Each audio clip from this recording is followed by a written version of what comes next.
ঈদের পূর্ব প্রস্তুতি যে কাজগুলো আছে সেগুলো এক এক করে এখন থেকেই শুরু করে দিলাম। হ্যালো এভরিওয়ান, আসসালামু আলাইকুম।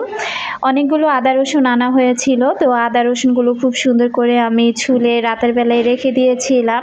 তো রাতের বেলা যেহেতু কাজের চাপটা একটু কম থাকে, তো ওই সময়টাতে যেহেতু ফ্রি ছিলাম, তো ওই সময়তে বসে বসে হাতে হাতে সবাই মিলে আদা রসুনগুলো ছুলে নিয়েছি। তো আদা রসুনগুলো এই তো এখন আমি ভালো করে ধুয়ে তারপর আদা রসুনগুলো ব্লেন্ড করব। এদিক থেকে জিরাটাও ফুরিয়ে গিয়েছে, তো জিরাটাও ব্লেন্ড করতে হবে। তো ঈদের পূর্ব প্রস্তুতি যে কাজগুলো আছে সেগুলো আমি ধীরে ধীরে এখন থেকে করা শুরু করে দিলাম। তো একা হাতে তো আর সব কাজ করা সম্ভব না, বা একদিনেও সবগুলো কাজ করা সম্ভব না। তো ঈদ আসা উপলক্ষে কিন্তু এখনও পর্যন্ত আমার অনেক কাজ বাকি রয়েছে। ঘর দুয়ারগুলোর মধ্যে ভালোই ঝুল পড়েছে, তো সব কিছু ক্লিন করতে হবে। তো এবার একটু দেরিতেই আর কি করলাম, একদম 3-4 রোজার আগ মুহূর্তে কাজগুলো আর কি শুরু করব। তো এর মধ্যে হয়তো দেখলাম যে আমার অনেক ভালোবাসার আপুরা আমাকে খুব সুন্দর করে কমেন্ট করছেন, কেউ বাসে বসে ভিডিও দেখছেন, কেউ বা ট্রেনে বসে আমার ভিডিওগুলো দেখছেন। তো মনে হলো যে আপুরা যে যার বাড়ির উদ্দেশ্যে ঈদ উপলক্ষে রওনা দিয়ে দিয়েছেন। তো কমেন্টগুলো পেয়ে না বেশ ভালো লাগলো। তো আমার সেই সকল আপুদের প্রতি অনেক অনেক ঈদের অগ্রিম শুভেচ্ছা রইল। আর দোয়া করি আপুরা যেন ঠিকঠাক মতো যে যার স্থানে খুব ভালোভাবে গিয়ে পৌঁছাতে পারে। সবার ঈদটা যেন খুব সুন্দরভাবে তার পরিবারদের সাথে কাটে, এই দোয়াই সব সময় করি। তো আমি তো আর বাড়ি যাব না, তো বাড়ি যাব না বলে আমি আর কি কাজগুলো ধীরে সুস্থে করে নেওয়ার চেষ্টা করছি। যেহেতু আমি কিন্তু দেখা যায় যে হয়তো কোরবানির ঈদটা বাড়িতে করি আর রোজার ঈদটা ঢাকাতে করি। আর ঈদের পরপরই যেহেতু আমার বড় মেয়ের পরীক্ষা, তাই মেয়ের পরীক্ষার কথা চিন্তা করে ওইভাবে আর বাড়ি যাওয়ার কথাও চিন্তা ভাবনা মাথায় রাখিনি। তো এছাড়া আরও অনেক কারণ আছে, যে কারণে কিন্তু আমি বাড়ি যাওয়ার সিদ্ধান্তটা এবার বাদ দিয়েছি। তো যাই হোক, এদিক থেকে মুড়ি আনা হয়েছিল। রোজাটা কিন্তু একেবারে রমজান মাসটা একেবারে শেষের দিকে, এক এক করে সবগুলো রোজা কিভাবে যে শেষ হয়ে গেল একদম কিন্তু টের পাইনি।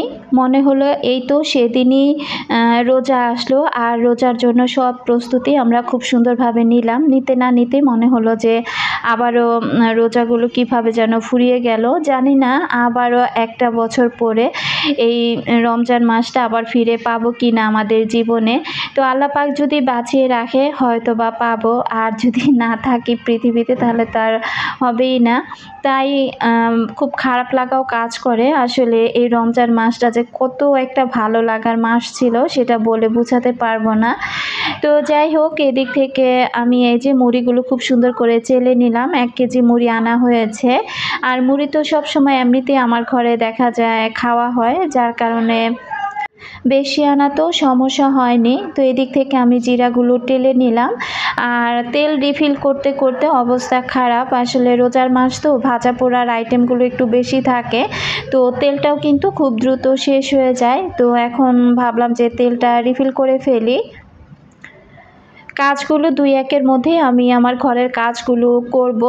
তবে এবার তো মার্কেটে যাওয়ার তেমন কোনো ঝামেলা নেই, বা কোনো মার্কেটে দৌড়াদৌড়িও করিনি। তো ইচ্ছা আছে যে একদম শেষের দিকে যাব, তবে আমি জানি না, সেটা একটা কারণ আছে শেষের দিকে যাওয়ার। তবে সেই ইচ্ছেটা যদি পূরণ হয় তাহলে অবশ্যই আমি আমার আপুদের সাথে শেয়ার করব। তো যদি সেই ইচ্ছেটা পূরণ হয় তাহলে শেষের দিকে আমি মার্কেটে যাব, আর যদি না হয় তাহলে আর কোনো মার্কেটের দিকে আর পাই বাড়াবো না। তো জানি না আল্লাহ পাক আমার ভাগে কি রেখেছে, কারণ আমার যখন যে কোনো আশা পূর্ণ হতে গেলে সেটার পিছনে আমাকে অনেক অনেক ধৈর্যের ফল দিতে হয়, ধৈর্য ধরতে হয়, অপেক্ষার প্রহর গুনতে হয়।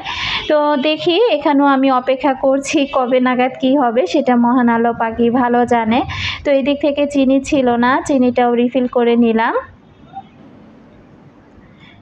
রমজান মাসটা আল্লাহর রহমতে যেভাবে যা দিয়ে ইফতার আয়োজন করেছি, সেহরি বা এই রাতের খাবারে যা যা করেছিলাম, তো সব কিছুর জন্য মহান আল্লাহ পাকের কাছে হাজারো কোটি শুকরিয়া জানাই, আলহামদুলিল্লাহ। প্রতিটা দিন এত সুন্দরভাবে কেটেছে, তবে খারাপ লাগা কিন্তু মোটেও কাজ করেনি। কারণ রমজান মাসটা কিন্তু আল্লাহ তাআলার বড় একটা রহমতের মাস। এখানে আসলে তার বান্দাদের কষ্ট দিয়ে কিন্তু সেই রোজাগুলো সে পার করান না। তবে শেষের দিকে এসে যদিও হালকা পাতলা একটু রোদ ভালোই উঠছে, হালকা পাতলা গরম লাগছে, তবে পুরোটা রমজান কিন্তু খুব ঠান্ডা ঠান্ডা বাতাস ছিল বা মেঘলা মেঘলা ছিল। এভাবে কিন্তু প্রতিটা দিন পার হয়েছে। তো খুব ভালো লেগেছে। এদিক থেকে এই যে আদা রসুনগুলো আমি ব্লেন্ড করে নিলাম।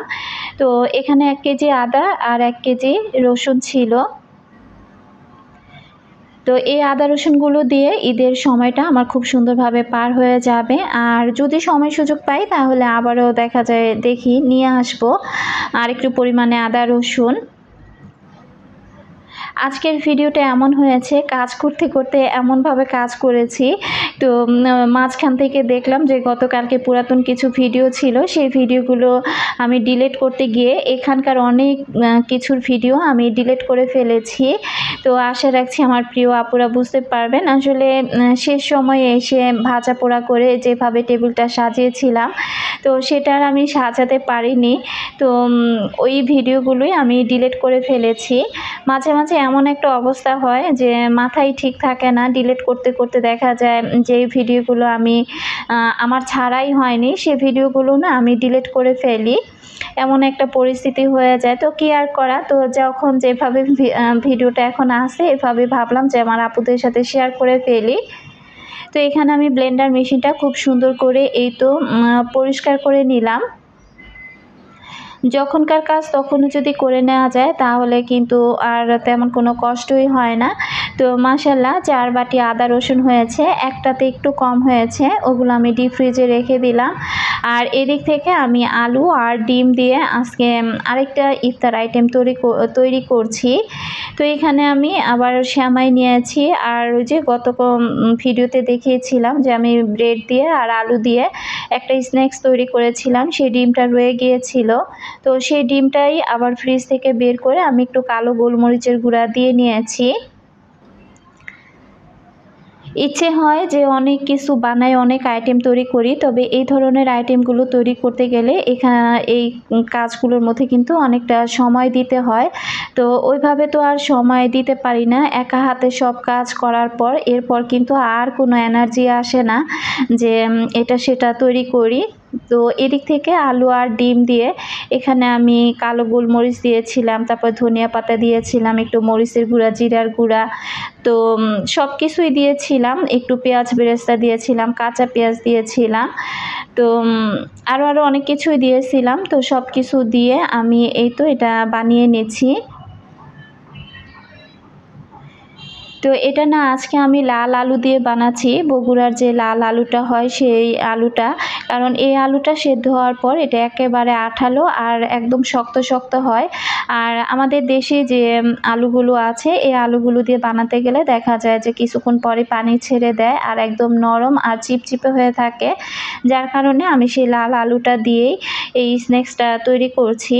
তো এখানে আমি ফার্স্টে ওই যে ডিমের মধ্যে গড়িয়ে তারপরে এখানে আমি সেমাই দিয়ে দিলাম। তো সেমাইটা একেবারে ঝুরু ঝুরু করে নিয়েছিলাম। তো সেমাই দিয়ে এটা ভালো করে কোট করে তারপরে আমি এই তো ট্রের মধ্যে রেখে দিব। এইভাবে প্রতিটা স্ন্যাক্স আমি এভাবে তৈরি করে তারপরে এখন আমি নর্মাল ফ্রিজে রেখে দিব। তো আজকে আমি ওয়াশিং মেশিনটা একটু ভালো করে পরিষ্কার করব। তো ওয়াশিং মেশিনটা কবে যে আমি ভিতরের সব কিছু পরিষ্কার করেছি আমার মন নেই, কারণ রেগুলার এটা আমার ব্যবহার হয়। তো এদিক থেকে ভাবলাম যে আজকে ওয়াশিং মেশিনটা পরিষ্কার করি। সামনে কিন্তু আমার অনেক কাপড় চোপড় ধোয়া আছে, এটার উপর দিয়ে কিন্তু মোটামুটি ভালো একটা ধকল যাবে। তো ভাবলাম যে আজকে একটু ভালো করে ক্লিন করে ফেলি, তো এতে করে দেখা যায় আর পরবর্তীতে ক্লিন করতে হবে না। আর এই বক্সটা যে কবে ধুয়েছি আমি নিজেই ভুলে গিয়েছি।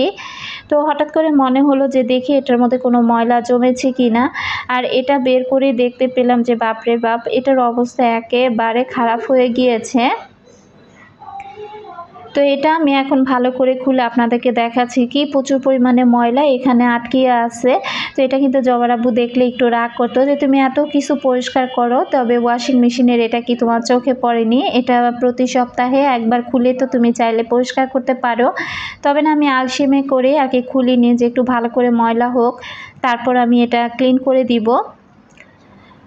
ওয়াশিং মেশিনটা কেনার পর এখন ওইভাবে আর কি ভালো করে আমি মাঝখানের অংশটাও খুলে নাকি বলে খুব সুন্দর করে সার্ভিসিং করা যায়, যেটা কি না আমাদের দ্বারা সম্ভব না। তো এই কোম্পানির যে লোকজন আছে তারাই নাকি এই কাজটা করে দেয়। তো জবার আব্বু বারবার বলতেছিল যে ওয়াশিং মেশিনটা একবার সার্ভিসিং করিয়ে নিতে হবে। তো আমি তাকে বলতেছিলাম যে ঈদের পরে না হয় তাদেরকে ফোন দিও, এসে একবার সার্ভিসিং করে দিয়ে যাবে। আর এটার ভিতরে এত ময়লা জমেছিল, আমি এই রুমালটা দিয়ে আগেও কিন্তু আমি কয়েকবার ভালো করে মুছে নিয়েছি, এখন আবার একটু ভালো করে আমি পরিষ্কার করে নিচ্ছি। আজকে আমি আমার ওয়াশিং মেশিনটাকে একদম ভালো করে মেডিসিন দিয়ে ধুয়ে পরিষ্কার করে ফেলবো। তো ওয়াশিং মেশিন কিন্তু মাঝে মাঝে একটু টাপ ক্লিন করতে হয়, তো যেটা কিনা সচরাচর করা হয় না। এটা ছিল চায়না একটা প্রোডাক্ট, তো এটা দিয়েই কিন্তু ওয়াশিং মেশিন টাপ ক্লিন করা হয়। তো এখান থেকে আমি দুইটা আর কি, এগুলো না একদম চকলেটের মতো ছোট ছোট, আর এক পাশে সাদা এক পাশে নীল। তো জবার আব্বু আর কি অনলাইন থেকে দেখে সেগুলো আমাকে এনে দিয়েছে, বললো যে প্রতি মাসে একবার করে খুব সুন্দর করে তুমি ওয়াশিং মেশিনটা ধুয়ে ফেলবে। তো আমি এখানে দুইটা দিয়ে দিলাম, দিয়ে এই তো আমি ওয়াশিং মেশিনটা অন করে দিব। তো এটা প্রায় 28 মিনিটের মতো সময় লাগবে, তারপরে এটা খুব সুন্দর করে ভিতরে যত রকমের ময়লা আছে এটা দিলে আর কি কেটে যায়। তো যাই হোক, আর ওয়াশিং মেশিনটা ধুতে দিয়ে এসে এরপর আমি চলে আসলাম বেডরুমে। বেডরুমের এই তো বিছানাটা আমি অফ ক্যামেরাতে ঝেড়ে বালিশগুলো রেখে দিলাম, আর এখন ওয়ার্ড্রপের উপরে যা যা আছে এগুলো আমি ক্লিন করে নিব। অনেক দিন আগে আসলে হয়তো বা নাজমা ইসলাম আইডি থেকে আপু আমাকে কমেন্ট করেছিল, আপু কিন্তু প্রতিদিন আমার ভিডিও দেখে। আসলে নামটা ঠিকঠাক বললাম কি না আমি জানি না, আজকে তো আর নামটা লিখিনি, আন্দাজি নামটা বললাম। তো আপু কিন্তু আমার ওই ছোট শিলপাটাটার দাম জিজ্ঞাসা করেছিল, তো আমি কিন্তু আপুকে উত্তরটা দিয়ে দিয়েছিলাম, জানি না আপু উত্তরটা পেয়েছিল কি না। তো শিলপাটাটার দাম নিয়েছিল 200 টাকা, আজকে আবার ভিডিওর মাধ্যমে আমি বলে দিলাম। আর আমার এই রুমে যে আলমিরাটা আছে স্টিলের আলমিরা, তো এটার দামও আরেকজন আপু জিজ্ঞাসা করেছিল যে আমার আলমিরাটার দাম কত নিয়েছিল। তো আলমিরাটা যেহেতু এখন থেকে আমি আরও 8-9 বছর আগে আমি আমার আলমিরাটা আর কি, এটা বানানো একটা আলমিরা ছিল, আমি ওখান থেকে কিনে নিয়ে এসেছিলাম 19,500 টাকা দিয়ে। তো আমার আলমিরাটা কিন্তু 240 কেজি আর কি, যে পাতটা দেওয়া হয়েছে সেটা প্রায় 240 না 280 এরকমই তারা আর কি বলেছিল, প্রচুর ওজন, একদম পাট খুলে খুলে আমার আলমিরাটা কিন্তু নামাতে হয়। তো উত্তরটা দিতে অনেকটা লেট হয়ে গেল, ওই আপুকেও কিন্তু আমি কমেন্ট বক্সে উত্তরটা দিয়ে দিয়েছি। তো সবাই তো এর মধ্যে যার যার গন্তব্যস্থানে রওনা দিয়ে দিয়েছে। তো জানি না আজকে সেই আপুটা আমার ভিডিও দেখবে কি না, তো আপুটার উদ্দেশ্যে কিন্তু বলে দিলাম। তো আমার আলমিরাটার দাম নিয়েছিল 19,500 টাকা। তো নিজের বাগানের দুইটা জবা ফুল ফুটেছিল, জুই এখান থেকে ফুলগুলো ছিঁড়ে নিয়ে এসেছে।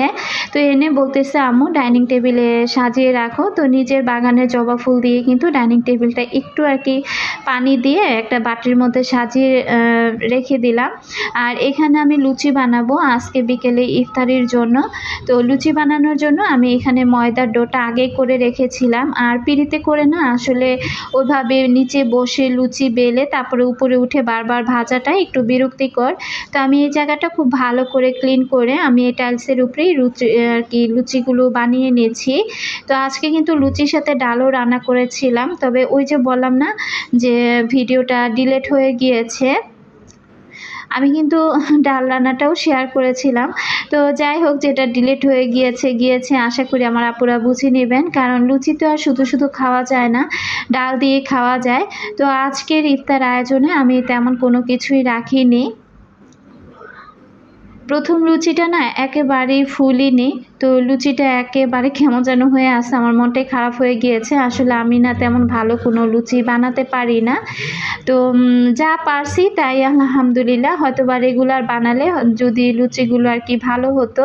তো যাই হোক, আমি জানি না আমার এ পর্যন্ত আমার কোন কোন আপুরা আমার সাথে আছেন, ধৈর্য সহকারে আমার বকবকগুলো শুনে যাচ্ছেন। যারা আমার সাথে আছেন সে সকল আপুদেরকে জানাচ্ছি অসংখ্য ধন্যবাদ। আমি যেহেতু বাড়িতে যাব না, তো আমার ভিডিওগুলো কিন্তু রেগুলারই চলবে। তো এখানে একটা একটা করে আমি সবগুলো লুচি আগে একটা বানাচ্ছিলাম আর একটা একটা করে ভাজছিলাম, কারণ লুচি বানিয়ে তো আর রেখে দেওয়া যায় না। লুচিটা বানালে দেখা যায় কি পরে একদম ছোট হয়ে আসে। তো এই তো ছিল আমার লুচি। আর তার সাথে আমি যে স্ন্যাক্সটা তৈরি করেছি আলু আর ডিম দিয়ে, সেটাও এখন আমি ভেজে নিচ্ছি। এটা ভাজতে গিয়ে দেখলাম যতগুলো সেমাই উপরে আলগা হয়েছিল সবগুলো সেমাই একদম পাতিলার মধ্যে ভেসে উঠেছে আর কি, তেলের মধ্যে। তো লেগেছে, একদম খারাপ লেগেছে তা বলবো না, হালকা পাতলা খেতে আর কি ভালোই লেগেছে। তো এখানে আমি সেমাইগুলো একটা একটা করে আবার উঠিয়ে আর কি সিঙ্কের মধ্যে ফেলে দিচ্ছিলাম। তো এখানে যতগুলো আছে সেগুলো একটা একটা করে আমি সবগুলো ভেজে ফেলবো। আজকে ইফতার আইটেমটা ওইভাবে টেবিলে সাজিয়ে গুছিয়ে দেখাতে পারিনি বলে আন্তরিকভাবে দুঃখিত। আশা করছি আমার আপুরা বুঝতে পারবেন। লুচির সাথে ডাল আর এই স্ন্যাক্স ছিল, তার সাথে ছিল শরবত, পানি, এগুলোই ছিল। তার সাথে ছিল শসা আর খেজুর। এগুলো দিয়ে আজকে আমার ইফতারটা করা হয়েছে। তো দেখতে দেখতে ভিডিও শেষ প্রান্তে চলে এসেছি। আজকের মতো আমি এখান থেকেই বিদায় নিব। সবাই ভালো থাকবেন, সুস্থ থাকবেন। দেখা হবে নতুন কোনো ভিডিওতে। আল্লাহ হাফেজ।